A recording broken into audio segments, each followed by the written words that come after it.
नमस्कार। चलिए आज निवेश से जुड़ी एक बहुत ही जरूरी पहेली को सुलझाते हैं। तो सवाल ये है कि अपनी मेहनत की कमाई के लिए एक मजबूत किला बनाना बेहतर है या फिर उसे एक रॉकेट में लगाकर आसमान की ऊंचाइयों तक पहुंचाना। इस बात को ना एक बड़े ही आसान रोजमर्रा के उदाहरण से समझते हैं। इससे सब कुछ एकदम साफ हो जाएगा। जरा सोचिए, एक तरफ है वो बड़ा सा जाना माना शॉपिंग मॉल, सालों से वहीं है, मजबूती से खड़ा हुआ, और दूसरी तरफ वो नई तेजी से फेमस हो रही लोकल दुकान। एक में स्थिरता है तो दूसरे में तेजी से बढ़ने की ताकत, लेकिन हाँ, थोड़ा जोखिम भी ज्यादा है। तो अब जब ये कॉन्सेप्ट समझ आ गया है तो चलिए इसे बाजार की असली भाषा से जोड़कर देखते हैं। एक लार्ज कैप स्टॉक को एक बहुत बड़े मजबूत पेड़ की तरह समझिए।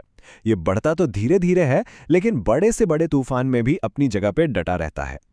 तो असल में ये बाजार के वो दिग्गज हैं, अपने अपने फील्ड के बड़े खिलाड़ी, जिनकी मार्केट में पकड़ बहुत मजबूत होती है। और इसके ठीक उलट मिड कैप एक छोटे तेजी से बढ़ते हुए पौधे जैसा है। बढ़ता तो बहुत तेजी से है, पर तेज हवा का एक झोंका भी इसे हिला सकता है। ये हैं मार्केट के राइजिंग स्टार्स, वो कंपनियां जो बहुत तेजी से आगे बढ़ रही हैं और जिनमें भविष्य का बड़ा प्लेयर बनने की पूरी क्षमता है। तो चलिए अब असली मुद्दे पर आते हैं। जब बाजार में असल उतार चढ़ाव आता है तो ये कंपनियां कैसा परफॉर्म करती हैं। मान लीजिए बाजार गिरता है। ऐसे में जो लार्ज कैप्स हैं वो एक मजबूत ढाल का काम करते हैं, कम गिरते हैं। वहीं मिड कैप्स पर इसका असर ज्यादा देखने को मिल सकता है। अब सोचिए, अगर बाजार कहीं नहीं जा रहा, मतलब एक ही जगह पे अटका हुआ है, तब लार्ज कैप्स स्थिरता बनाए रखते हैं, लेकिन मिड कैप्स में थोड़ी बेचैनी दिख सकती है बिना किसी साफ दिशा के। और अब वो समय जब बाजार में तेजी आती है, यहीं पर मिड कैप्स का असली जादू दिखता है। ये रॉकेट मोड में आ सकते हैं और जबरदस्त रिटर्न दे सकते हैं। परफॉर्मेंस के इसी फर्क की वजह से ना कुछ आम मिथक या कहीं की गलत फहमियां बन जाती हैं, जिनसे बचना बहुत जरूरी है। तो पहला मिथक क्या है? यही कि बड़ी जानी मानी कंपनियां यानी लार्ज कैप्स थोड़ी बोरिंग और स्लो होती हैं। पर यह तो उनके असली मकसद को ना समझने वाली बात हुई। उनका पहला काम ग्रोथ देना नहीं, बल्कि जमा की गई पूंजी को, वेल्थ को सुरक्षित रखना है। अच्छा, एक और बड़ी गलतफहमी है कि अगर कोई जवान है तो उसे सिर्फ हाई ग्रोथ वाले मिड कैप्स में ही पैसा लगाना चाहिए। लेकिन सच तो यह है कि निवेश का फैसला उम्र से नहीं, बल्कि किसी के रिस्क लेने की क्षमता से जुड़ा होता है। मतलब बाजार के उतार चढ़ाव को कोई कितनी शांति से झेल सकता है, ये बात ज्यादा मायने रखती है।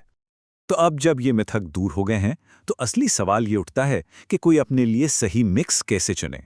सबसे पहले बात करते हैं कंजर्वेटिव इन्वेस्टर की। इनका फोकस होता है कैपिटल को बचाने पर। ये कम जोखिम पसंद करते हैं, इसलिए इनके पोर्टफोलियो का ज्यादातर हिस्सा लार्ज कैप्स में होता है। फिर आते हैं बैलेंस्ड इन्वेस्टर।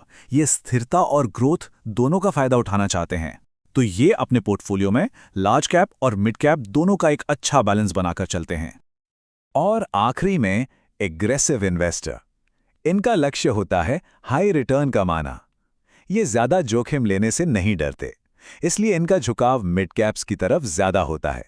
लेकिन हां, इनके लिए धैर्य रखना सबसे जरूरी है। और यहीं से हम एक स्मार्ट पोर्टफोलियो बनाने के सबसे जरूरी टेकअवे पर पहुंचते हैं।